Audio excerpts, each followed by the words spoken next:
کہتے ہیں کہ حضرت علی رضی اللہ تعالیٰ عنہ کا ایک مخالف تھا، اس نے کہا کہ آج میں علی سے جو پوچھو بتا دیتے ہیں، آج میں ان کو جھوٹا ثابت کروں گا۔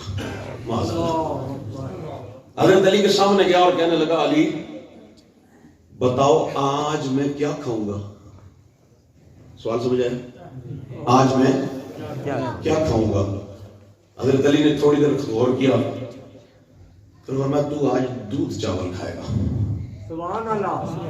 تو آج اس نے قسم کھا لی، اس نے کہا بھائی سارا کچھ کھا دودھ چاول نہیں کھانا، بھئی ان کو غلط تو ثابت کرنا۔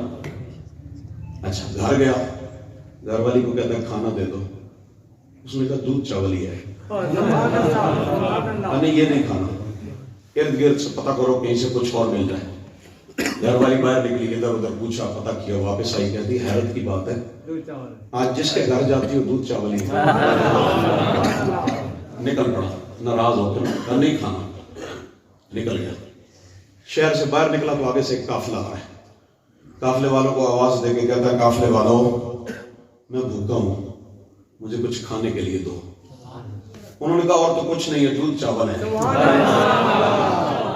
کہا یہ نہیں کھانے۔ اب وہ کسی کی اپنی روایات ہوتی ہیں، وہ قافلے کے لوگوں نے پکڑ لیا، انہوں نے کہا ہمارے قبیلے کی روایت ہے ہم سے کوئی مانگے اور پھر نہ لے تو ہم اسے زبردستی دیتے ہیں، اب کھانا پڑے گا۔ اب وہ کہے میں نہیں کھاتا، وہ مارے بھی اور کھلائیں بھی، کپڑے پھاڑ دیے، منہ سوج گیا، دودھ چاول بھی کھائے۔ اب جب واپس چلا نا آگے سے مولا علی آ رہے، میری ساری تقریر آپ کو بھول جائے گی، میری یہ بات آپ کو یاد رہ جائے گی۔